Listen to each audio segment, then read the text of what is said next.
ഇത്തവണത്തെ നമ്മുടെ വാഗമൺ ട്രിപ്പ് വളരെ ഭംഗിയുള്ളതായിരുന്നു. കാരണം നമ്മൾ സ്ഥിരമായി വാഗമണിൽ പോകുമ്പോൾ കയറാത്ത സ്ഥലങ്ങളിലേക്കൊക്കെ ഞങ്ങൾ യാത്ര ചെയ്തിരുന്നു. നമ്മളവിടെ നിന്നൊരു ജീപ്പ് എടുത്താണ് യാത്ര ചെയ്തത്. ബാക്കി ഡീറ്റെയിൽസ് നമുക്ക് വഴിയെ ഞാൻ പറയാം. വാഗമണിൽ ഒരുപാട് തവണ പോയിട്ടുണ്ടെങ്കിലും വാഗമണിൽ ഞങ്ങൾ സഞ്ചരിക്കാത്ത പ്രവേശിക്കാത്ത ഒരുപാട് ടൂറിസ്റ്റ് സ്പോട്ടുകളിൽ നമുക്ക് ഇത്തവണ പോകാൻ കഴിഞ്ഞു. നമ്മൾ അഡ്വഞ്ചർ പാർക്ക് കഴിഞ്ഞതിന് ശേഷം അവിടെ നിന്ന് കേരള ഫോറസ്റ്റ് ഡെവലപ്മെൻറ്റ് കോർപ്പറേഷൻ്റെ ഒരു ഹോട്ടലിൽ കയറി ഫുഡൊക്കെ കഴിച്ചു. അതിനുശേഷമാണ് സഫാരിക്കായിട്ട് നമ്മൾ യാത്ര പോയത്. അവിടെ ഒരു ചെറിയ ഷോപ്പിംഗ്, അതായത് വനവിഭവങ്ങൾ എന്നൊക്കെ പറയാം. അതായത് സോപ്പ്, ഹോം മെയ്ഡായിട്ട് നിർമ്മിക്കുന്ന സോപ്പ്, അങ്ങനെയുള്ള സാധനങ്ങൾ കുറച്ചൊക്കെ മേടിച്ചു. അവിടെ നിന്ന്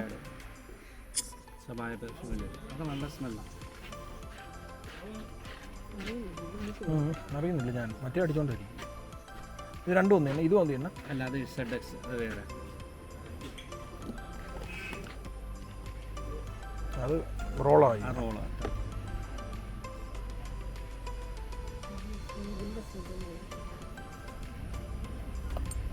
അത് അത്തർ. അപ്പം ഞങ്ങൾ ജീപ്പിൽ യാത്ര തുടരുകയാണ്. ഞങ്ങൾ 3 പേര് മാത്രമേ ഉള്ളൂ. കാരണം ഈ ജീപ്പ് സഫാരിക്ക് 2000 മുതൽ 4000 രൂപ വരെയൊക്കെയാണ് ചാർജ് ചെയ്യുന്നത്. പക്ഷേ അത് സ്പോട്ടിനനുസരിച്ചായിരിക്കും അവർ ചാർജ് ഈടാക്കുന്നത്. ഞങ്ങൾക്ക് 2500 രൂപയാണ് ചാർജ് ചെയ്തത്. പക്ഷേ എനിക്കത് നഷ്ടമായിട്ട് തോന്നിയില്ല. കാരണം വളരെ നല്ല ആസ്വദിക്കാൻ കഴിഞ്ഞ ഒരു യാത്രയായിരുന്നു. വാഗമണിൻ്റെ ചരിത്രമൊക്കെ നമുക്ക് ഈ ഡ്രൈവർ ജയന്തൻ എന്നാണ് അദ്ദേഹത്തിൻ്റെ പേര്, അദ്ദേഹം നമുക്ക് വിശദീകരിച്ച് തന്നിരുന്നു.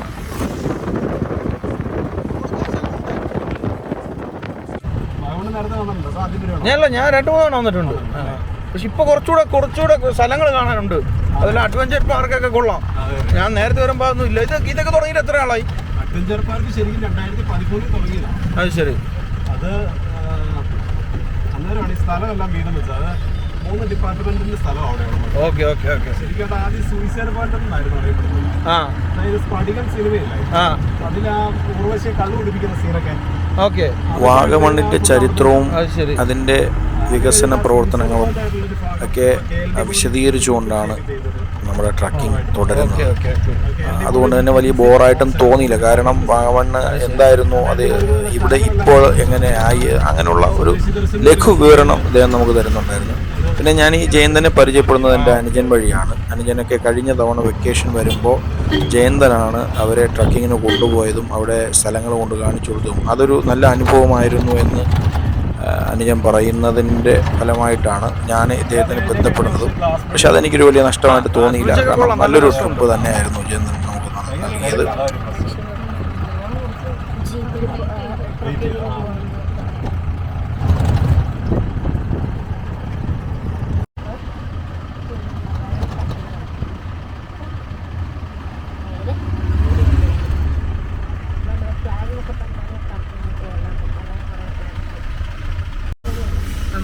Okay okay okay.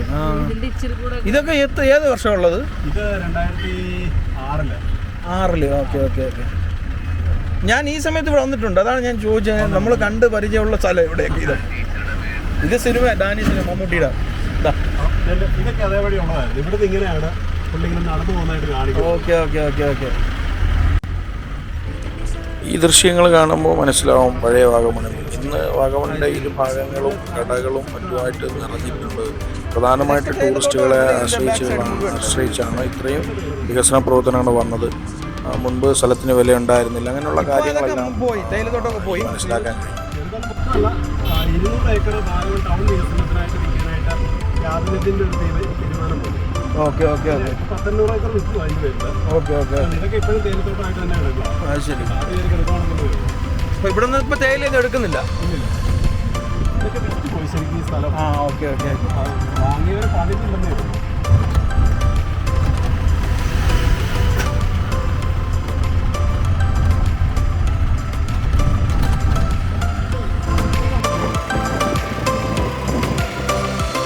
ജസ്റ്റ് ഒരു ഫോട്ടോ എടുത്തിട്ട് മാറിയിടുന്ന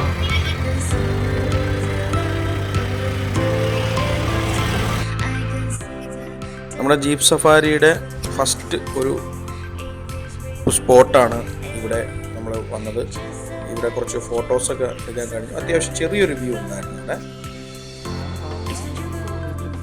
പിന്നെ ജീപ്പ് സഫാരിയിൽ ആദ്യം കുറച്ച് യാത്ര ചെയ്യുന്നത് കോൺക്രീറ്റ് റോഡിലൂടെയാണെന്ന് പറഞ്ഞിരുന്നു. കാരണം അവിടെ ഈ ജനവാസ മേഖലയായ ഒരു കുറച്ച് ഭാഗത്തൂടെ നമ്മൾ ആദ്യം യാത്ര. അപ്പോൾ അവിടെ നമുക്ക് കോൺക്രീറ്റ് റോഡാണ്. അത് കഴിഞ്ഞാണ് ഓഫ് റോഡിലേക്ക് പോയത്. ഇതിൽ വഴി അല്ലേ? Okay okay.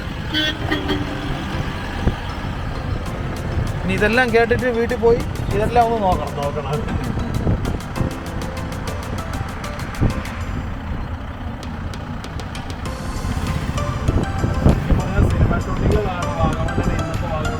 ആക്കിയത് സിനിമ കണ്ടിട്ട് ആൾക്കാരില്ല. അത് കണ്ടിട്ട് ആൾക്കാർ ഓക്കെ ഓക്കെ ഓക്കെ. ഇതിപ്പോൾ നമ്മൾ എങ്ങോട്ടാണ് പോയിക്കൊണ്ടിരിക്കുന്നത്? ഇതിപ്പോൾ നമ്മൾ ആദ്യം കോട്ടമല ഇതുവഴി നമ്മളെ വണ്ടിയൊന്നും വരില്ലല്ലേ? ഇതിൽ വരും. പിന്നെ അങ്ങോട്ട് പോയിട്ട് അത് കഴിഞ്ഞിട്ട് ഇതിൻ്റെ കോൺക്രീറ്റ് തീർന്ന് പറയുമ്പോൾ അവിടെയൊക്കെയാണ് അത് കഴിഞ്ഞിട്ട് പിന്നെ ഉളുപ്പോണി ഉൾപ്പെടെ പറയുന്ന ഭാഗം.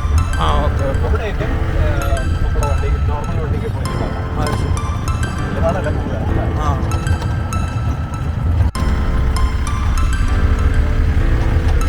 വെച്ച് നിർത്തിയേക്കുന്നത് അതിന് കവാത്ത് വെട്ടണമെന്ന് പറയുന്നത്. ഇനി ഇതിൽ വരില്ല പുതിയത്?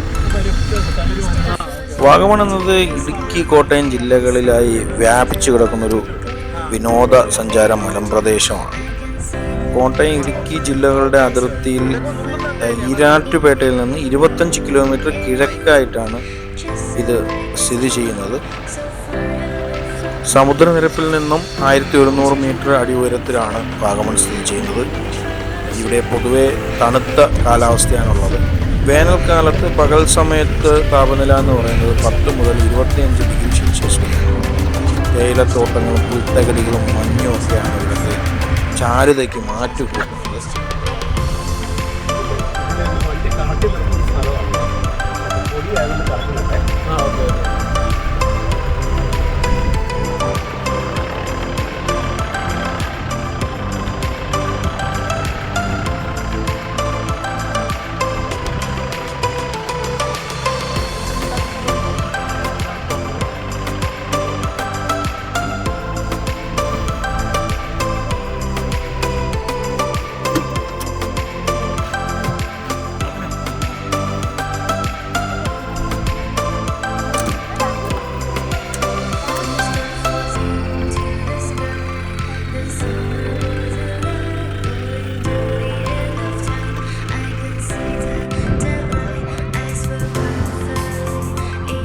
ഒരു കാലത്ത് വാഗമൺ കോലാഹലമേഖല പ്രദേശം ആരുടെയും ശ്രദ്ധയിൽപ്പെടാതെ കിടക്കുകയായിരുന്നു.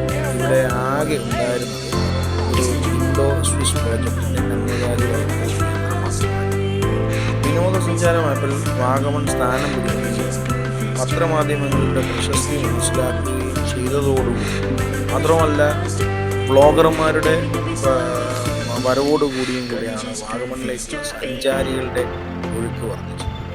പൈൻമരക്കാടുകളും സഞ്ചാരികളുടെ പ്രധാന വിശ്രമമാണ്. വാഗമണിൽ ഇപ്പോൾ സർക്കാർ വകുപ്പുകളുടെയും സ്വകാര്യ വ്യക്തികളുടെയും ഉടമസ്ഥതയിൽ വൻ വിനോദസഞ്ചാര പദ്ധതികൾ തയ്യാറാക്കി കഴിഞ്ഞു. അതിൻ്റെ ഭാഗമാണ് അഡ്വഞ്ചർ പാർക്കും മറ്റുമൊക്കെ. ആഗോള നിക്ഷേപക സമ്മേളനത്തിൽ അവതരിപ്പിച്ച ടൂറിസം പദ്ധതികളുടെ പ്രധാനപ്പെട്ട ഇനങ്ങളുടെ വികസന പദ്ധതികൾ നിലവിൽ നടന്നു വരികയാണ്. ഈ പദ്ധതികൾ പൂർത്തിയാകുന്നതോടുകൂടി തന്നെ സഞ്ചാരികൾക്ക് കൂടുതൽ മെച്ചപ്പെട്ട താമസവും ഭക്ഷണവും ലഭ്യമാകുമെന്നാണ് പ്രതീക്ഷിക്കുന്നത്. നമുക്ക് മുന്നിൽ പോയ വാഹനം വഴിയിൽ പെട്ട് കിടക്കുകയാണ് എന്നാണ് തോന്നുന്നത്. കാരണം ആ വാഹനത്തിന് 2 വീൽ ഡ്രൈവാണല്ലോ. നമ്മൾ എടുത്ത വണ്ടി 4x4 ആണ്. ഇപ്പോൾ നമ്മൾ ഇനിയിപ്പോൾ ഈ കയറ്റം കയറാൻ പോകുന്നത് 4x4-ലായിരിക്കും. അതിൻ്റെ തയ്യാറെടുപ്പുകളാണ് നമ്മുടെ പൈലറ്റ് റെഡിയാക്കിക്കൊണ്ടിരിക്കുന്നത്. ഇപ്പം 4 വീൽ ഇട്ടോ?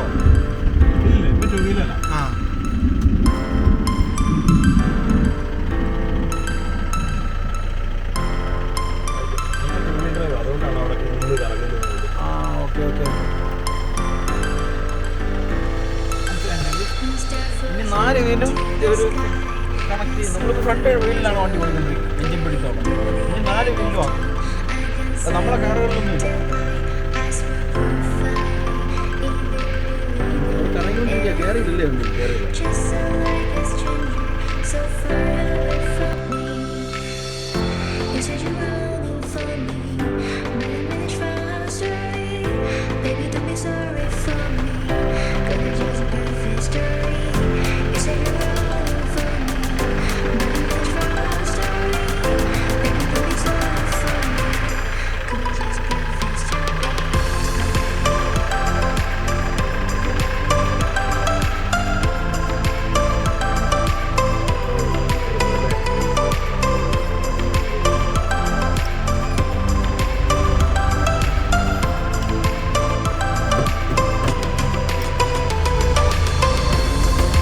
കറങ്ങി തുടങ്ങിയല്ലേ?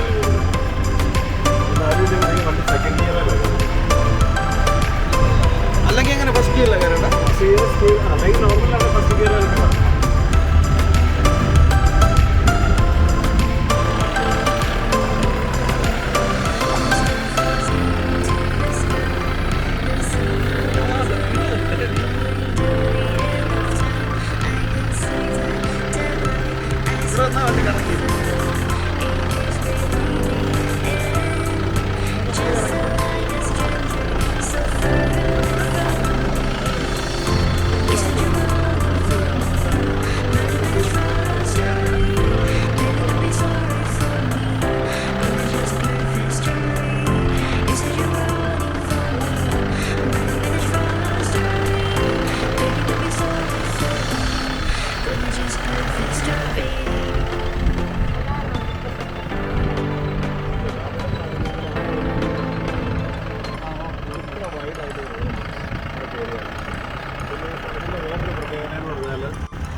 എന്റെ പേരിൽ അറിയപ്പെടുന്ന സ്ഥലമാണ്. എന്താണ്? ഗൂഗിൾ മാപ്പിലൊക്കെ ജയന്തൻ പോയിന്റ് എന്നും പറഞ്ഞാണ്. ഞങ്ങള് 2-3 വണ്ടിക്കാരെ കയറുന്നതായിരുന്നു. അതിന് സ്ഥിരമായിട്ട് കയറുന്നത് ഞാനായിരുന്നു. അത് ഈ പേര് തന്നെയാണ് ഇട്ടിരിക്കുന്നത്. ജയന്തൻ പോയിന്റ് ഇപ്പൊ ഗൂഗിൾ മാപ്പ് എടുത്ത്. അപ്പൊ ഈ പോയിന്റിന്റെ ഉടമസ്ഥന്റെ കൂടെയാണ് നമ്മൾ വന്നതെന്ന് അർത്ഥം. അത് കൊള്ളാം എന്തായാലും. 2 ഡ്രൈവർമാരുടെ പേരിൽ അറിയപ്പെടുന്ന 2 point. Justin point, Jayanthan point. Justin point ഏതാ? ജസ്റ്റിൻ പോയിന്റ് പുള്ളിക്കാണെന്ന് ഒരു സ്ഥലം. പുള്ളിക്കാനെന്ന് പറയുന്ന സ്ഥലത്ത് അതേ ഓർഡിനറി സിനിമയൊക്കെ ഷൂട്ട് ചെയ്തേക്കുന്നതാണ്. അത് ശരി. ഇത് ജയന്തൻ പോയിന്റ്. നമ്മളിപ്പോൾ ഉള്ളത് ജയന്തൻ പോയിന്റിലാണ്. അതായത് ഇടുക്കി ഡാമിൻ്റെ റിസർവോയർ പോയിന്റ് നന്നായിട്ട് കാണാൻ പറ്റുന്നൊരു സ്ഥലമാണിത്. ഈ ജയന്തൻ പോയിന്റ് എന്ന് പറഞ്ഞാൽ ടോപ്പാണ്. അതിൻ്റെ തൊട്ട് താഴെ നമുക്ക് നിർത്തിയാലും ഈ റിസർവോയർ കാണാം. പക്ഷേ ഇത്ര ഭംഗിയായിട്ട് നമുക്കത് കാണാൻ ആസ്വദിക്കണമെങ്കിൽ മുകളിൽ തന്നെ പോകേണ്ടി വരും. പിന്നെ അല്പം വൈകിയത് കൊണ്ട് കുറച്ചുകൂടെ നേരത്തെ പോയിരുന്നുവെങ്കിൽ നന്നായിട്ട് അത് ആസ്വദിക്കാൻ കഴിയുമെന്ന്, കുറച്ച് സമയം നമുക്കവിടെ സ്പെൻഡ് ചെയ്യാൻ കഴിയും. പക്ഷെ ഞങ്ങളൊരു 5 മിനിറ്റ് മാത്രമാണ് അവിടെ സ്പെൻഡ് ചെയ്തത്. കുറച്ച് ഫോട്ടോ ഒക്കെ എടുത്തിട്ട് നമ്മൾ അവിടെ നിന്ന് യാത്ര തിരിച്ചു. കാരണം നമുക്കിനി കുറച്ചുകൂടെ വ്യൂ പോയിൻറ്റ്സ് കാണാനുള്ളത് കൊണ്ട് നമ്മളവിടെ നിന്ന് പെട്ടെന്ന് തന്നെ തിരിച്ചു.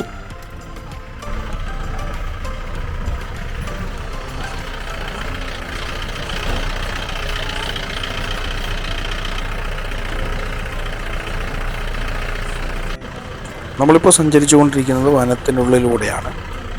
അത് നന്നായിട്ട് നമുക്ക് ഫീൽ ചെയ്യും. കാരണം വൈകുന്നേരം ആയതുകൊണ്ട് തന്നെ ചീവീടിൻ്റെ ശബ്ദമൊക്കെ കേൾക്കാൻ തുടങ്ങിയിട്ടുണ്ടായിരുന്നു. ഇതിൻ്റെ ഒരു ഭാഗം സർക്കാർ തന്നെ, വനംവകുപ്പ് തന്നെ സ്വകാര്യ വ്യക്തികൾക്ക് പാട്ടത്തിന് നൽകിയിട്ടുണ്ട് എന്നാണ് സാരഥി ജയന്തൻ എന്നോട് പറഞ്ഞത്. അപ്പോൾ അവിടെ അവർ കൃഷി ചെയ്യുന്നുണ്ട്. ഏലകൃഷിയൊക്കെയാണ് പ്രധാനമായിട്ട് ചെയ്യുന്നത്. പിന്നെ നമ്മളിപ്പോൾ സഞ്ചരിക്കുന്ന വഴിയിൽ മഴ തുടങ്ങിയിട്ടുണ്ട്. മഴയുടെ ഗന്ധം, അതായത് നമ്മൾ ആദ്യത്തെ വേനലിൽ മഴ പെയ്യുമ്പോൾ ഉണ്ടാകുന്ന മണ്ണിൻ്റെ മണം കറക്റ്റായിട്ട് അറിയാൻ കഴിയുന്നു.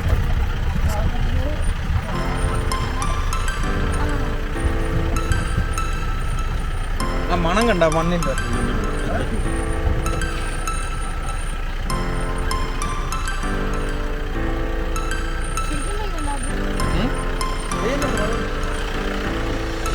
മണം വരുന്ന ഇങ്ങോട്ട് മണം വരും.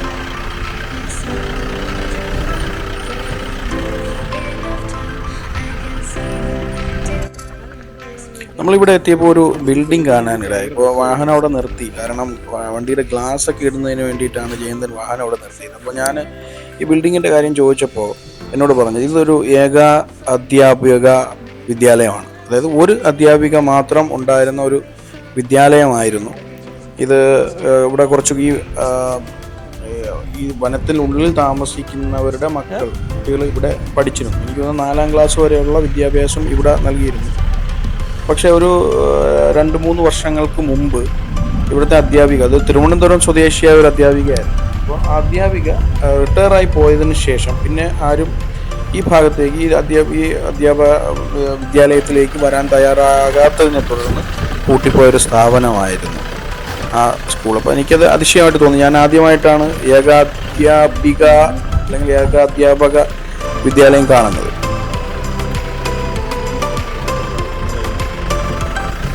മഴക്കാലത്ത് നിറഞ്ഞൊഴുകുന്ന ഒരു റോഡാണിത്. ഈ റോഡിന് മുകളിലൂടെ നദി ഒഴുകുമായിരുന്നു. ഇപ്പോൾ വെള്ളം കുറവായതുകൊണ്ടാണ് വാഹനം ഇങ്ങനെ വെള്ളത്തിലൂടെ അല്ലാതെ പോകുന്നത്. ഇതൊക്കെ എംറ്റി ആയി കിടക്കുക. കാരണം മഴ ആയിരുന്നെങ്കിൽ മഴയത്ത് ഇത് നിറഞ്ഞു പോകും, ഈ ടണലൊക്കെ നിറഞ്ഞു പോകും എന്നാണ് പറഞ്ഞത്. ഈ ടണലിൻ്റെ പേര് ഉളുപ്പുണ്ണി ടണൽ എന്നാണ്. ഇവിടെ ഒരു വെള്ളച്ചാട്ടവും ഉണ്ട് തൊട്ടരികെ തന്നെ. ഞാൻ ഈ വീഡിയോയിലൊരു കാര്യം പറഞ്ഞു, ചീവിടിൻ്റെ ശബ്ദം കേട്ടു എന്ന്. ചീവിടിനെ ഞാൻ നേരിട്ട് കണ്ടിട്ടില്ല. പക്ഷേ ഞാൻ ഈ വിഷയം ജയന്തനോട് പറഞ്ഞപ്പോൾ ജയന്തൻ എന്നെ കാണിച്ചു തന്നു. പക്ഷേ നമുക്കത് വളരെ ക്ലോസ് ആയിട്ട് കാണാൻ കഴിഞ്ഞില്ല. പക്ഷേ എന്നിരുന്നാലും എനിക്ക് ആ ചീവിടിൻ്റെ ചിത്രവും വീഡിയോ എനിക്ക് അയച്ചു തന്നു. അത് ഞാൻ ഈ വീഡിയോയുടെ അവസാനം ചേർക്കാം.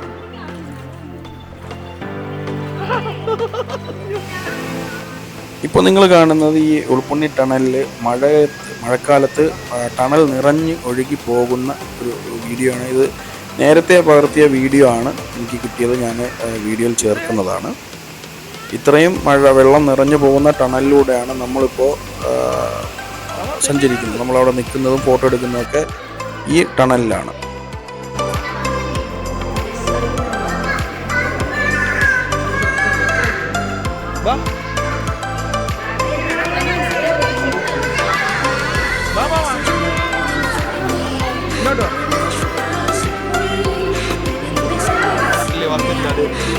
നേരത്തെ വീണോ? എന്താന്നാണ് പൊട്ടാസ? എത്ര? പോട്ട്.